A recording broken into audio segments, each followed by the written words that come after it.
इस किसान महापंचायत के आयोजन के लिए महान दल के राष्ट्रीय अध्यक्ष केशव प्रसाद जी को बहुत बहुत बधाई देना चाहता हूं। मैं महान दल के लोगों का इसलिए धन्यवाद देता हूं कि जहां पर दिल्ली से लेकर के पूरे देश के किसान इस सरकार के खिलाफ खड़े दिखाई दे रहे हैं और इस सरकार को कोई परवाह नहीं है कि आखिरकार हमारे देश के किसान क्या चाहते हैं। जिस समय कड़ाके की सर्दी थी, जिस समय कड़ाके की सर्दी पड़ रही थी, हम और आप लोग कितने भी कपड़े पहन लें, उसके बावजूद भी सर्दी शरीर को लग जाती थी। पानी वर्षा, ओस गिरी और तमाम हमारे किसान भाइयों की जान चली गई। जो आंकड़े आ रहे हैं, किसान जो बता रहे हैं, 250 से ज्यादा किसानों की मृत्यु हो चुकी है, जान जा चुकी है। ये सरकार सुन नहीं रही। उस समय पर महान दल और समाजवादी पार्टी ने मिलकर के ये जो फैसला लिया है, इसके लिए हम एक एक किसान भाई को, नौजवान भाई को बहुत बहुत बधाई और धन्यवाद देना चाहते हैं। कहने को तो ये किसान महापंचायत है, लग जो रहा है वो किसान महापंचायत, लेकिन किसानों के साथ हमारे नौजवान भी आए हैं। तो किसान पंचायत तो है ही है, लेकिन नौजवान पंचायत भी हमें दिखाई दे रही है। और जिस प्रदेश के किसान नौजवान एक हो जाएं, जिस प्रदेश के किसान नौजवान एक हो जाएं, और जिस देश के किसान नौजवान वही पुरानी बात कहने लगें कि जय जवान जय किसान, तो बताओ ये सरकार वाले बचेंगे कि नहीं बचेंगे। और जो हमें आपको न जाने क्या क्या चीजों का सामना करना पड़ा। अभी वैश्विक महामारी आई जिसके कारण हमें आपको सबको अपना मुंह और नाक बंद कर करके रहना पड़ा। हम लोग घरों में कैद कर दिए गए, हम सब घरों में रहे। कोई ऐसा नहीं बचा होगा जिसको सरकार की वजह से और वैश्विक महामारी की वजह से परेशानी का सामना न करना पड़ा हो। हमने आपने सरकार का कहना माना। बताओ, हमने आपने सरकार का कहना माना कि नहीं माना? हम लोग मानते रहे कि अपना मुंह भी बंद कर लिया, नाक भी बंद कर ली। लेकिन हम सरकार से जानना चाहते हैं, वैश्विक महामारी ने हमारे नाक और मुंह बंद कर दिए, लेकिन वो कौन सा कारण है जिसकी वजह से सरकार ने अपनी आंख और कान बंद कर करके बैठे हुए हैं? उन्हें किसानों और नौजवानों की आवाज सुनाई नहीं दे पा रही है। और जिस समय किसान हम अपना हक मांग रहे थे, उस समय ये सरकार के लोग क्या कह रहे थे हमें और आपको? इस तरह के आंदोलन को बदनाम करना चाहते थे और बदनाम करने के लिए न जाने क्या क्या बातें कही गई। हमारे किसान एमएसपी मांग रहे थे। किसानों ने कहा हमें एमएसपी दे दो, एमएसपी दे दो, लागत का हमें मूल्य दे दो। लेकिन सरकार ने कहा ये आतंकवादी हैं। किसानों को इतना अपमान कभी किसी सरकार ने नहीं किया होगा जितना इस सरकार ने अपमानित किया है। किसानों को क्या क्या नहीं कहा गया। किसानों को आतंकवादी कह दिया गया, किसानों को देशद्रोही कह दिया गया, किसानों के समर्थन में किसान आए तो उन्हें गुंडा कह दिया, किसानों को दलाल कहा गया। भारतीय जनता पार्टी ने यहीं तक नहीं रुके। भारतीय जनता पार्टी के लोग, उन्होंने कहा कि ये चीन और पाकिस्तान के एजेंट हैं किसान। ये न जाने क्या क्या बातों को कह करके अपमानित करते रहे किसानों को। लेकिन आज मैं जब कासगंज में देख रहा हूं, ये किसान, ये नौजवान जो दिखाई दे रहे हैं, जिन्हें अपमानित किया सरकार ने, जिन्हें अपमानित होना पड़ा, वो इस सरकार को इस बार कुर्सी से उतारने का काम करेंगे। और जब तक आप इन्हें कुर्सी से नहीं उतारोगे, हम किसान भाइयों आपसे कहना चाहते हैं, अगर कोई रास्ता बचा है अब लोकतंत्र में, तो वो रास्ता केवल आप निकाल सकते हैं, हमारे किसान और नौजवान। जब तक इनको आप कुर्सी से नहीं उतारोगे, तब तक किसानों के वो कानून वापस नहीं होंगे। आप कुर्सी से उतार दो, कानून अपने आप वापस हो जाएंगे, कोई उसको रोक नहीं सकता है। किसानों के लिए कानून बना दिए गए, किसान के ऊपर ऐसे कानून थोप दिए गए, यहां तो सब किसान हैं, यहां तो सब उपस्थित किसान हैं, कोई ऐसा नहीं है जो कोई ऐसा उद्योगपति हो। जितने हमें दिखाई दे रहे हैं सब किसान या किसान के बेटे हैं, और जो मंच पे भी बैठे हैं वो भी किसान हैं। और मैं किसान भाइयों आपसे कहना चाहता हूं, हम समाजवादी पार्टी के लोग जरूर हैं, हम महान दल के लोग जरूर हो सकते हैं, हम महान दल समाजवादी पार्टी के सदस्य हो सकते हैं, हमारी पार्टी हो सकती है, लेकिन सही मायने में तो हम लोग किसान हैं जो जमीन पर खेती करते हैं, पैदावार करते हैं। और अगर किसान ने अपनी खेती न की होती, अगर किसान अपनी खेती छोड़ देगा, तो ये अर्थव्यवस्था जिसके आंकड़े सरकार बताती है, वो आंकड़े कभी भी सरकार के जो भी फसल थी लगातार उस फसल के लिए मेहनत करते रहे। हम जानना चाहते हैं कासगंज आसपास के लोगों से, दिल्ली में बैठ करके बीजेपी के लोग कह रहे हैं कि हमने धान की कीमत किसानों को दिलवा दी है, धान की कीमत 1800 ज्यादा दे दी है, और एक बीजेपी का नेता नहीं बोल रहा।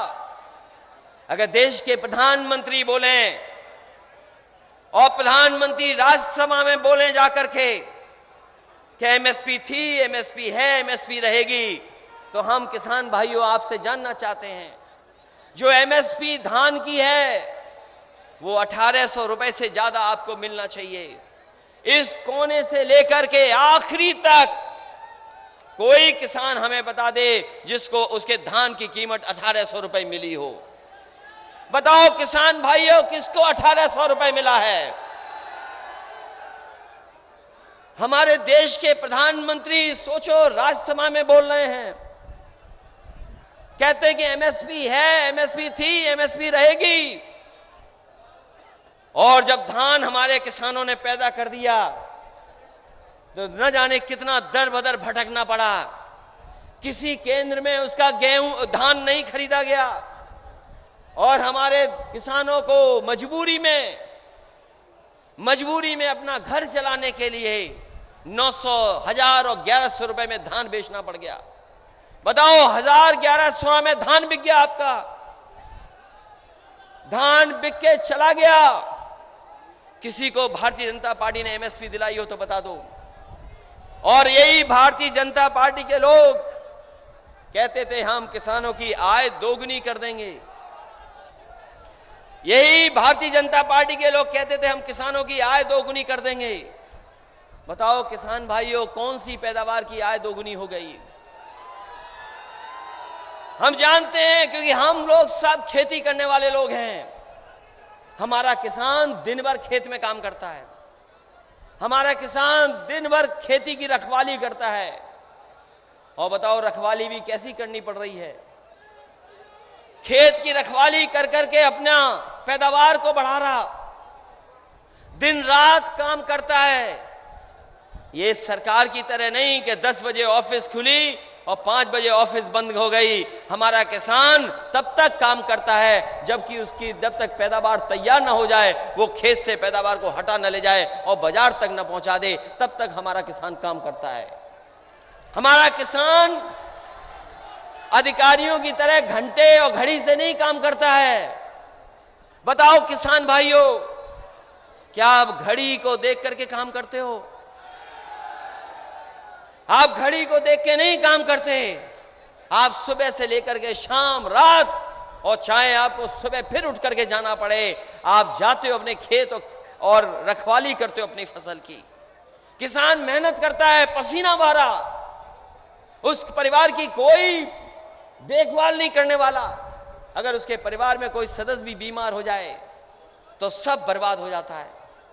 एक बीमारी के कारण पूरे परिवार पे गरीबी आ जाती है, और उसी किसान के परिवार जो नौजवान हैं वो या फिर समाज की सेवा कर रहे हैं, खेती में उसकी मदद कर रहे हैं, या पर सीमा पर जाकर के हमारे देश की कोई रक्षा कर रहा है, तो वही हमारे किसान के बेटे, किसान के जवान जाकर के सीमा की रक्षा कर रहे हैं। और उसके साथ भेदभाव, और उसके साथ इतना बड़ा भेदभाव। याद रखना किसान भाइयों, याद करो किसान भाइयों, ये जो कानून है, ये कानून आपको बर्बाद कर देंगे। इसलिए हम आपको जगाने आए हैं, हम आपसे मदद भी मांगने आए हैं। किसान भाइयों, ये तीनों कानून जो लागू हो जाएंगे, फिर आपके हाथ में नहीं बचेगा कुछ। याद करो वो दिन जिस समय भारतीय जनता पार्टी ने कहा था कि नोटबंदी हो जाएगी तो सब काला धन वापस आ जाएगा, भ्रष्टाचार खत्म हो जाएगा। बताओ हमारे किसान भाइयों, आपने मदद की, हमने मदद की, सबने मदद की। हम सब लोग लाइन में लग गए और अपना पैसा जमा करा के आ गए। बताओ वो काला धन कहां है? भारतीय जनता पार्टी के लोग बताएं वो काला धन कहां है। और उन्होंने कहा कि जिस समय नोटबंदी हो जाएगी भ्रष्टाचार भी खत्म हो जाएगा। बताओ पुलिस का भ्रष्टाचार बढ़ गया है कि कम हो गया, ये आप बता दो हमें। बताओ तहसील का भ्रष्टाचार बढ़ गया कि कम हो गया? यही लोग जो नोटबंदी का समय याद करो, हम आप सब लाइन में लग गए थे, न जाने कितने लोगों की जान चली गई, कोई परवाह सरकार ने नहीं की। लोगों की जान चली गई, लोग मर गए लाइन में लग करके। ये भारतीय जनता पार्टी के लोग ऐसे हैं जो लोगों को मार रहे हैं, लोगों की जान ले रहे हैं। नोटबंदी कर करके पूरे देश में न जाने कितनों की जान चली गई। और अभी जब देश बंद हुआ लॉकडाउन में, क्या आप कल्पना कर सकते हो? लॉकडाउन में देश बंद कर दिया, हमारे मजदूर कहां कहां से चल करके आए, महाराष्ट्र से चल करके आए, गुजरात से चल करके आए। और सोचिए हमारे उत्तर प्रदेश के मजदूर जो महाराष्ट्र में थे, गुजरात में थे, और गुजरात के प्रधानमंत्री, लेकिन कोई इंतजाम नहीं किया गया। हमारा उत्तर प्रदेश का मजदूर, बिहार का मजदूर पैदल चल चल करके आ गया। न जाने कितने लोगों की जान चली गई।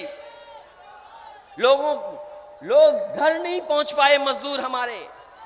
क्या सोच सकते हो ये बातें कि हमारा मजदूर महाराष्ट्र से चला हो, गुजरात से चला हो, किसी ने मदद ना की हो, पैदल पैदल अपनी जान बचाने को लेकर के अपने घर गांव पहुंचा। कई ऐसे मजदूर हैं जो गांव घर नहीं पहुंच पाए, वो रास्ते में ही कहीं एक्सीडेंट हो गया, किसी कारण उनकी जान चली गई। कोई मदद भारतीय जनता पार्टी ने नहीं की। अगर किसी मजदूर की मदद की है तो वो समाजवादी पार्टी के लोगों ने मदद करने का काम उन मजदूरों का किया है। और आज के दिन हमारे भारतीय जनता पार्टी के लोग कहते हैं कि विश्व गुरु बनेगा हमारा। ये बताओ हमें किसान भाइयों, नौजवानों, जिस प्रदेश के मुख्यमंत्री ऐसे हों, जिस प्रदेश के मुख्यमंत्री ऐसे हों, उत्तर प्रदेश जैसे प्रदेश के मुख्यमंत्री ऐसे हों, उसमें कैसे विश्वगुरु बन सकता है देश? बताओ हमारा विश्वगुरु कैसे बन सकता है? और विश्वगुरु का सपना देख रहे हैं। दुनिया में जा जा करके भारत का प्रचार करते थे, लेकिन दुनिया ने देखा है कि भारत ने अपने मजदूरों को, गरीबों को कैसे छोड़ दिया। कभी कभी मैं सोचता हूं, एक मां जो कहीं महाराष्ट्र से चली थी, एक मां गर्भवती थी, महाराष्ट्र से चली पैदल पैदल, और वो ललितपुर में आकर के उसको बेटी पैदा हो गई। 1000 किलोमीटर चली पैदल गर्भवती मां, कोई मदद सरकार ने नहीं की। वो जब गर्भवती मां थी, पैदल चल रही थी, कोई इंतजाम सरकार ने नहीं किया, कोई मदद नहीं हुई। और वो ललितपुर जब पहुंची आपके उत्तर प्रदेश में, उसको बेटी पैदा हुई। 2 घंटे उसने इंतजार किया, उसके बाद फिर चल दी। वो जाकर के अपने घर और गांव पहुंच गई। हम जानना चाहते हैं सरकार के लोगों से कि अगर आप विश्व गुरु बनना चाहते हो और एक गर्भवती मां को सड़क पे छोड़ देते हो, आप बताओ दुनिया आपको कैसे विश्व गुरु मानेगी? कैसे मानेगी आपको विश्व गुरु? उस मां की कोई मदद नहीं की भारतीय जनता पार्टी की सरकारों ने। अगर किसी ने मदद की, जब गर्भवती मां के यहां बेटी हुई, तो समाजवादी लोग 1 लाख रुपए लेकर के उस मां को मदद करने का काम किया है। ऐसी दुख भरी कहानियां कि एक बेटी अपने पिता को साइकिल पे बैठा करके बिहार पहुंच गई। कौन नहीं जानता बताओ, एक बीमार बाप को बेटी बैठा करके साइकिल पर बिहार पहुंच गई। ऐसी दर्दनाक कहानियां, न जाने कितने लोगों की जान चली गई, कारखाने बंद हो गए, उद्योग बंद हो गए। यही बाजार में पूछो व्यापारियों से कि जीएसटी से, नोटबंदी से और लॉकडाउन से आपका कारोबार खत्म हो गया कि नहीं खत्म हो गया? ये हमारे छोटे दुकानदार बर्बाद हो गए। 1 साल से इन्हें काम नहीं मिल रहा है। और उसी वैश्विक महामारी के अंदर ये 3 कानून पास कर दिए। 3 कानून, ये 3 कानून ऐसे हैं, आपकी खेती और आपकी जमीन बड़े लोगों के हाथ में चली जाएगी। लोग कहते हैं नहीं होगा, बीजेपी के लोग कहते हैं नहीं होगा। मैं कितने उदाहरण दूं बताओ आपको? याद करो, आपकी सरकार की कंपनी थी बीएसएनएल, आपका नेटवर्क बीएसएनएल था। सरकार की कंपनी बताओ, किसी के मोबाइल में हो तो बता दो हमें। सरकार की कंपनी का नेटवर्क किसी की जेब में हो तो हमें बता दो, जो मोबाइल आपके हाथ में है। केवल एक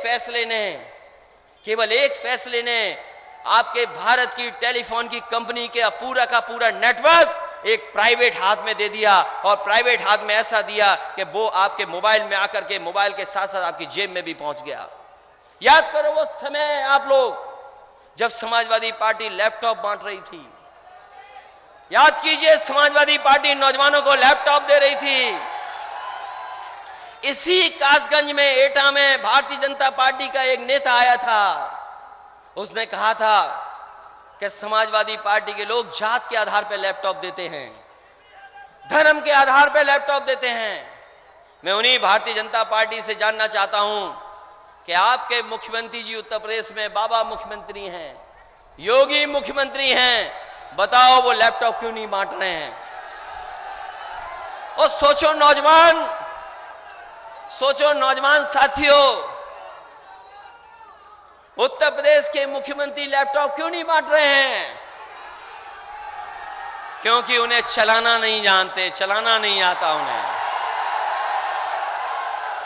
और अगर उत्तर प्रदेश के मुख्यमंत्री को लैपटॉप चलाना आता तो हमारे नौजवानों के हाथ में वो लैपटॉप देते, उनका भविष्य बेहतर होता। हमारे मुख्यमंत्री कमाल के मुख्यमंत्री हैं। इतने कमाल के मुख्यमंत्री दुनिया में किसी ने नहीं देखा होगा। कभी देखा है उन्हें आपने? सोचो, लाल टोपी देख के पता नहीं क्या हो जाता है उन्हें। जैसे ही वो लाल टोपी देखते हैं, उनका पता नहीं क्या हो जाता है। अभी हमने सुना विधानसभा में मैंने सुना अपने मुख्यमंत्री जी को, हमने सुना विधानसभा में कहा कि वो एक 2.5 साल का बच्चा था। एक 2.5 साल के बच्चे से मुख्यमंत्री जी मिले, बताओ। हमारे मुख्यमंत्री जी 2.5 साल के बच्चे से मिले और 2.5 साल के बच्चे ने उन्हें बताया कि लाल टोपी वाले ऐसे हैं, लाल टोपी वाले ऐसे हैं। मैंने उनसे कहा कि जो बात आप गुंडा और इस तरह की बात कर रहे हो, माफिया वाली बात, हम तो कहते हैं उसी 2.5 साल के बच्चे के पास एक लाल टोपी वाले की फोटो ले जाना और एक अपनी फोटो ले जाना और मुख्यमंत्री जी पूछ लेना उस 2.5 साल के बच्चे से कि कौन क्या है। वो 2.5 साल का बच्चा बता देगा। बताओ, 2.5 साल का बच्चा बता देगा कि नहीं बता देगा?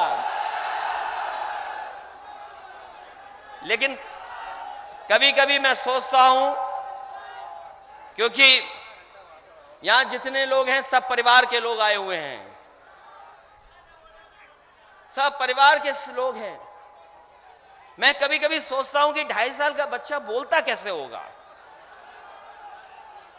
और मैं आपसे कहता हूं, आप जाओ घर पे, पूछना उससे 2.5 साल के बच्चे से, क्या बता पाएगा वो बेचारा 2.5 साल का बच्चा। लेकिन हमारे मुख्यमंत्री देखो, वो कह रहे हैं कि 2.5 साल का बच्चा सब बता देगा। और मैं कहता हूं कि कभी कभी सुनता हूं मैं विधानसभा में, कहते हैं ठोक दो, ये ठोक दो मुख्यमंत्री हैं, और इस बार जनता ठोक देगी वोट से, इनको पता ही नहीं लगेगा। ये ठोक दो मुख्यमंत्री जो हैं, किसी की भाषा ऐसी हो सकती है, सोचो आप, किसी की भाषा हो सकती है क्या इस तरह की, क्या ठोक दो, इनके पेट का दर्द है, पेट का दर्द ठीक हो जाएगा। ये माफिया हैं, ये गुंडे हैं, ये घरों को बुलडोजर चला दो, ये कोई मुख्यमंत्री हैं। और ये हमारे पुलिस के लोग भी नहीं समझ पा रहे हैं, इनका भी वेतन कटा हुआ है, सबका वेतन कटा हुआ है। बताओ, आपका नहीं वेतन कटा क्या? पूछो जरा बगल में वेतन कितना कट गया इनका वैश्विक महामारी में। इनका हजारों का नुकसान हो रहा है, इसीलिए हजारों वसूल रहे हैं आपसे। और याद रखना, योगी वही होता है, योगी वही होता है जो दूसरे का दुख अपना दुख समझे, वो योगी होता है। बताओ किसानों, तुम्हारा दुख ही मुख्यमंत्री समझ पा रहे हैं क्या? नौजवानों, तुम्हारे हाथ में काम नहीं है, नौकरी नहीं है, रोजगार नहीं है, बताओ तुम्हारा दुख क्या समझ पा रहे हैं मुख्यमंत्री?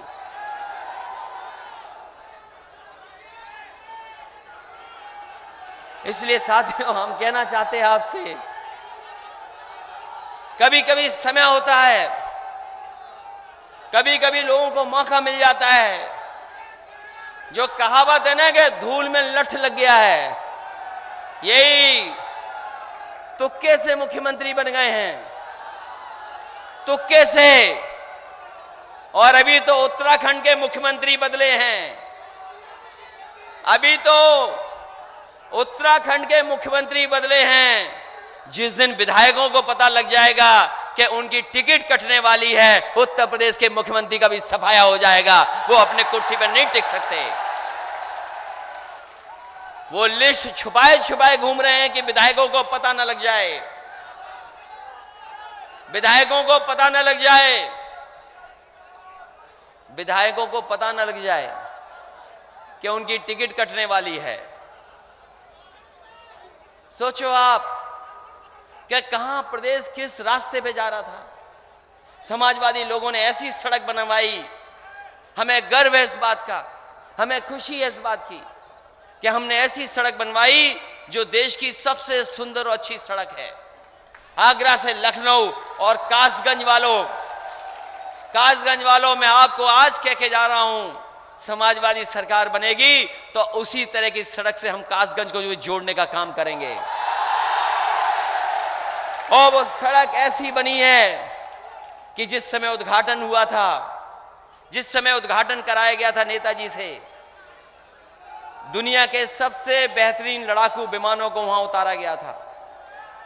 उसमें सुखोई उतर गया, मिराज उतर गया, और हरक्यूलिस से बड़ा कोई हवाई जहाज नहीं है, वो भी समाजवादी पार्टी के लोगों ने सड़क पर उतारने का काम किया था।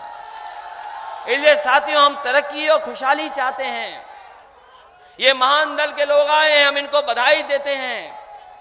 ये महान दल के लोग भी हमारे जैसे हैं, ये महान दल के लोग भी हमारे आपके जैसे हैं। ये महान दल के लोगों को बधाई देना चाहते हैं। और ये महान दल के लोगों, हमारा आपका रिश्ता पक्का वाला है, और ये रिश्ता इसलिए पक्का वाला है क्योंकि आप भी पिछड़े हो, हम भी पिछड़े हैं। आपको भी धोखा मिला, हमें भी धोखा मिला। आप धोखा खाए, हम भी धोखा खाए, और दो धोखा खाने वाले लोग अब मिल गए हैं। हम सबको एक साथ जोड़ेंगे और उस समय हम लोग आगे परिवर्तन करने का काम करेंगे। और हम लोग ऐसे ही पिछड़े पिछड़े नहीं हैं। हम लोग, मैंने कहा, आपने मान लिया कि हम लोग पिछड़े हैं। ये सच है कि हम लोग पिछड़े हैं, लेकिन हमारे काम अगड़ों से अच्छे हैं। बताओ, काम का कोई मुकाबला करेगा? ये इन पुलिस वालों से पूछिए, 100 नंबर था आपका। हमने कहा कि थाने में परेशानी नहीं होगी गरीब जनता को। गरीब जनता थाने क्यों जाए? उसको न्याय देने के लिए पुलिस पहुंचे, उसके गांव में पहुंचे, खेत पे पहुंचे, उसकी मदद करे जाकर के। वो इंतजाम समाजवादियों ने किया था। आप फोन मिलाते थे, पुलिस पहुंचती थी। ये दुनिया की सबसे बेहतरीन व्यवस्था दी मैंने।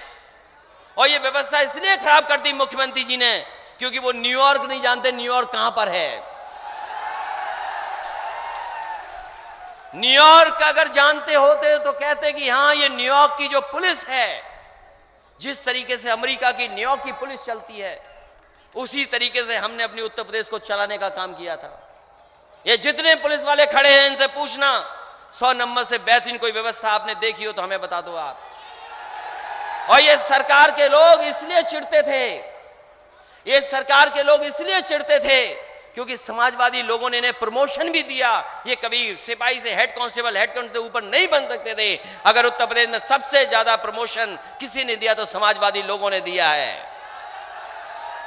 और हमारे हेड कांस्टेबल वाले तो, उन पे तो डीजल पेट्रोल नहीं होता तो थाने में गाड़ी कैसे चलती? बताओ, थाने में क्या डीजल पेट्रोल मिलता था? आप बताओ, सोचो कभी।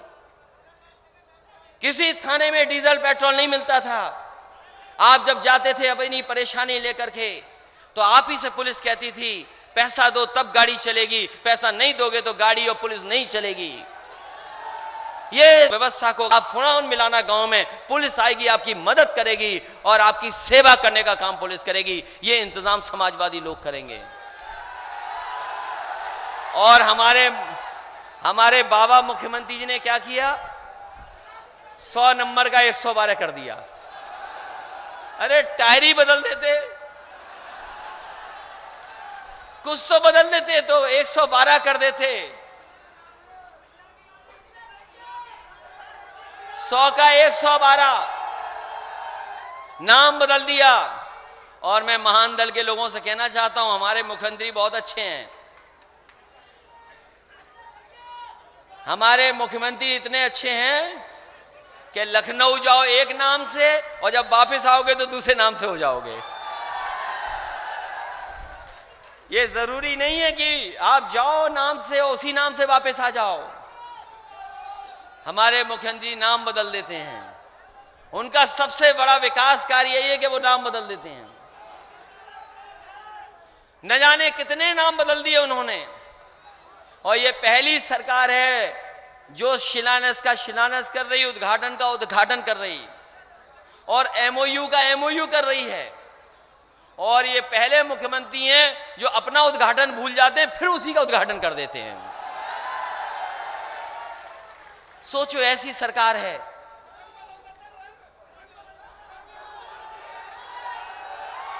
इसलिए ऐसी सरकार, और जिसने उत्तर प्रदेश को न जाने कहां ले जाकर के छोड़ दिया। यही सोरो पटियाली हमारी न जाने कितनी पुरानी संस्कृति की पहचान है। अगर पटियाली में है कव्वाली और हमारे मुस्लिम भाइयों की और अमीर खुसरो की अगर पैदाइश है, अगर मुस्लिम भाइयों वहां से जुड़े हुए हैं, तो हमारे हिंदू भाई भी सोरों से जुड़े हुए हैं। ये हमारा अलीगंज, हमारा कासगंज, हमारा ये जिला, ये पहचान है गंगा जमुनी तहजीब का। हमारा ये जिला पहचान है हिंदू मुस्लिम एकता की। और सोचो, भारतीय जनता पार्टी क्या कर रही है? हमारे आपके बीच में नफरत फैला रही है। ये नफरत फैलाने वाले लोग हैं, ये झगड़ा लगाने वाले लोग हैं। अगर इस जिले को हमें अगर और अच्छा बनाने के लिए कुछ ज्यादा खर्चा भी करना पड़ेगा सरकार बनने पर, तो समाजवादी लोग पीछे नहीं हटेंगे। और इसलिए हम इस जगह का विकास करना चाहते हैं, क्योंकि मां गंगा यहीं से जा रही हैं, मां गंगा यहीं से निकली हैं।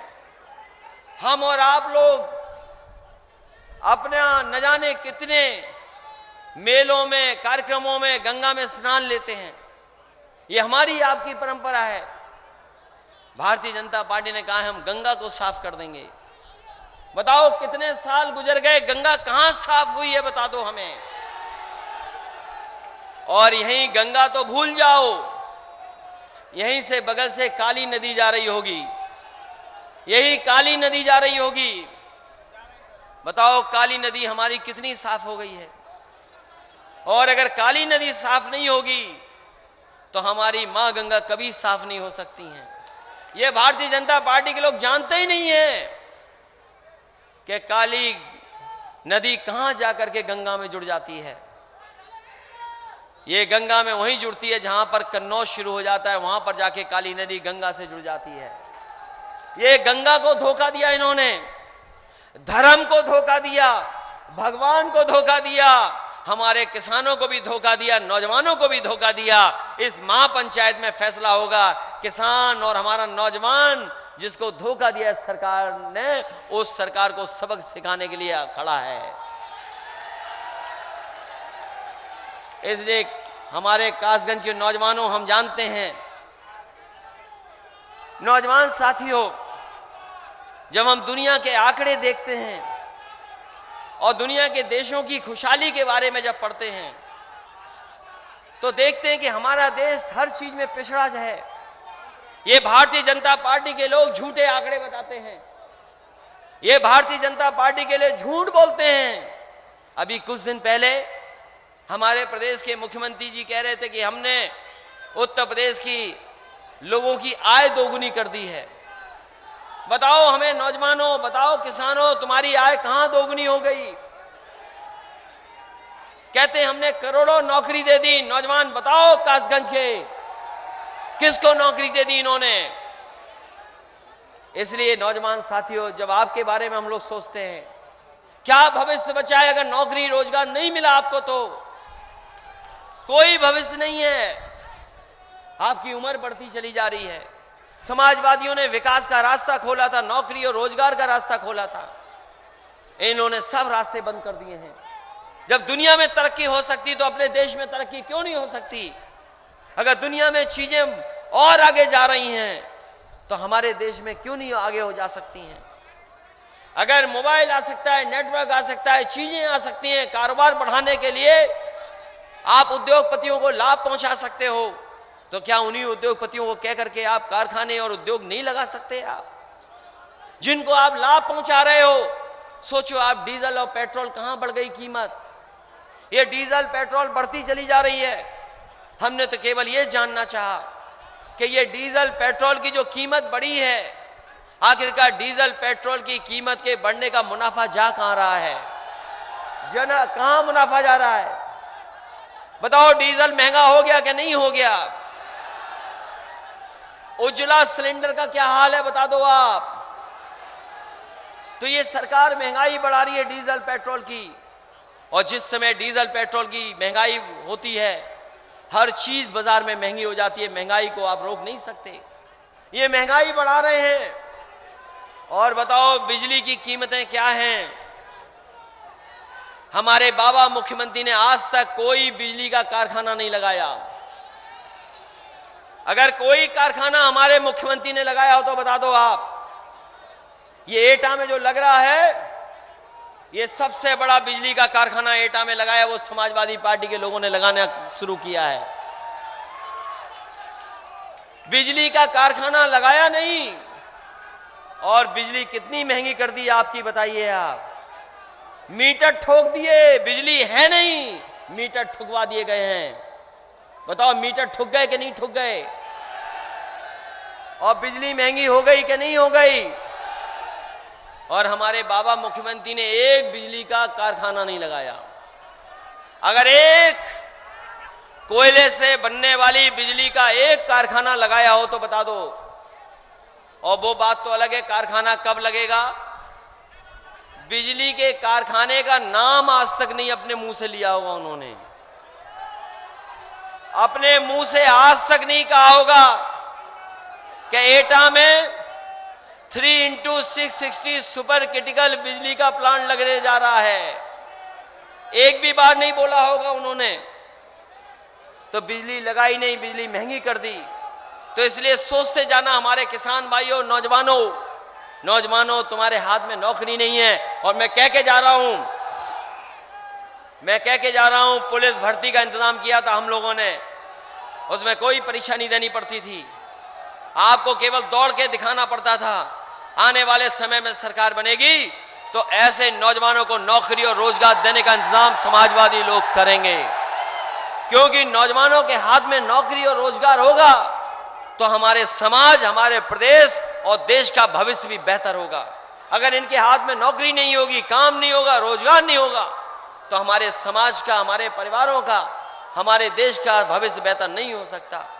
इसलिए इस मौके पर आप जब इतनी बड़ी संख्या में आए हैं, मैं आपसे कहना चाहता हूं, जैसे जैसे चुनाव करीब आएगा भारतीय जनता पार्टी के लोग साजिश करेंगे।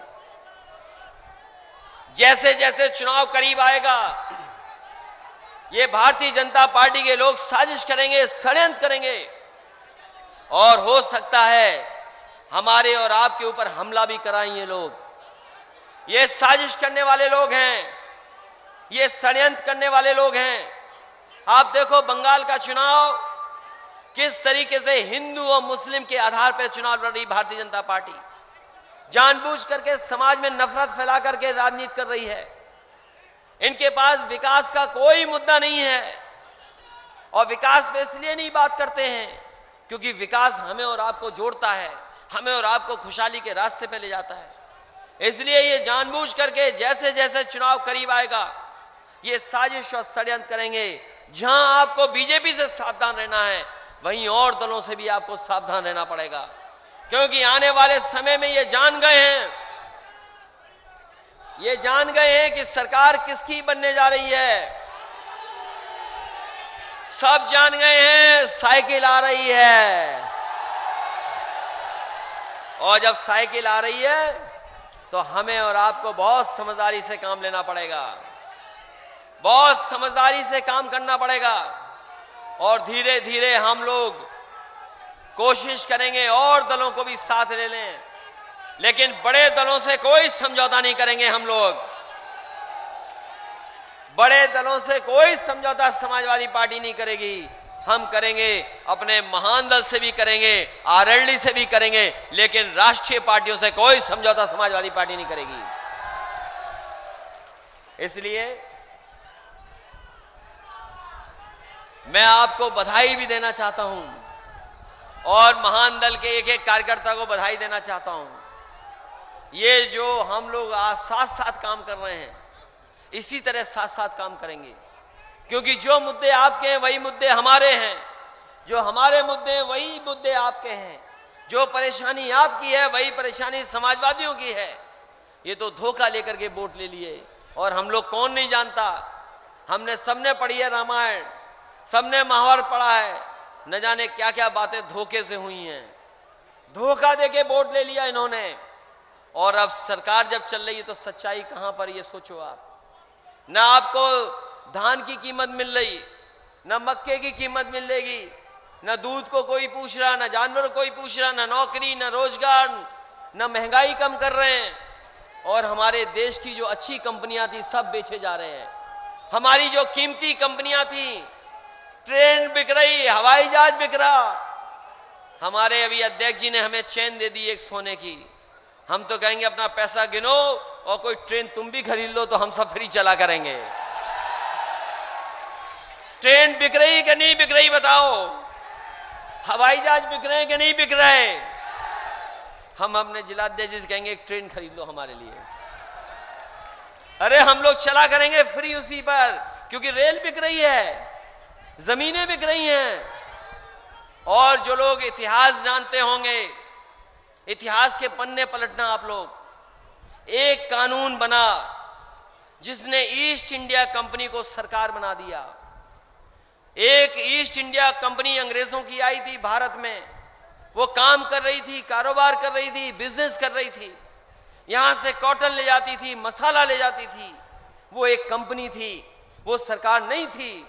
लेकिन ब्रिटेन में एक कानून पास हुआ, वो कंपनी सरकार बन गई और कितने दिन हम लोगों को, आप लोगों को गुलाम रखा, हमें आपको लड़ना पड़ा, शहीद हो गए, लाखों लोगों की जान चली गई, तब जाकर के हमारा भारत देश आजाद हुआ। और ये भारतीय जनता पार्टी के लोग सरकार को कंपनी बना रहे हैं, जो सरकार की चीजें वो बेच रहे हैं, हवाई जहाज बिक रहा है, सब कुछ बिकता चला जा रहा है। अगर सब कुछ बिक जाएगा तो महान दल के लोगों, बताओ तुम्हें आरक्षण कौन देगा? बताओ महान दल के लोगों,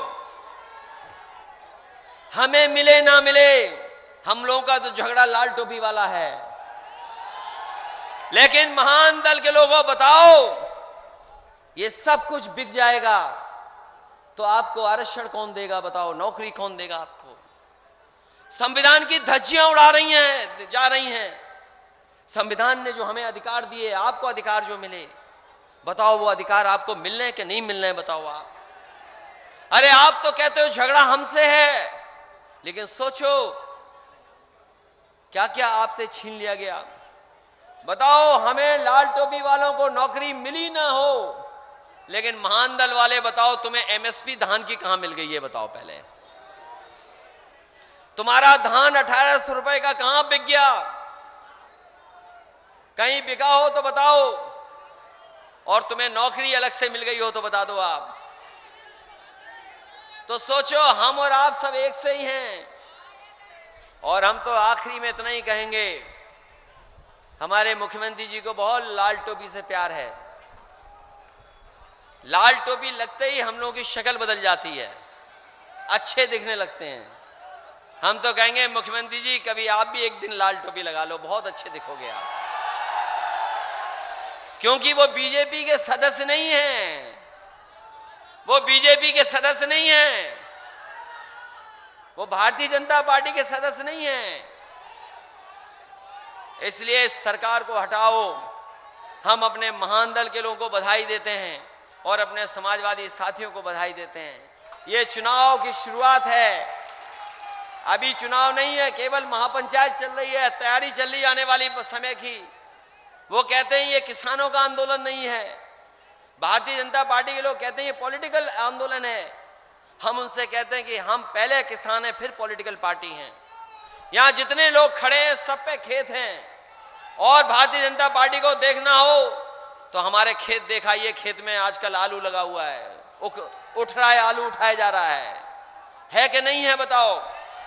यहां जितने खड़े लोग हैं इन पे खेत भी हैं, गाय भी और भैंस भी है।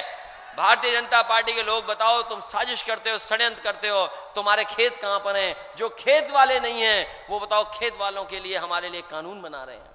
अगर कानून बनाना है तो हम लोग बनाएंगे कि कम से कम वो एमएसपी मिलनी चाहिए जिसमें हमारे किसानों की पैदावार की आय दोगुनी हो जाए, वो एमएसपी हमें मिलना चाहिए।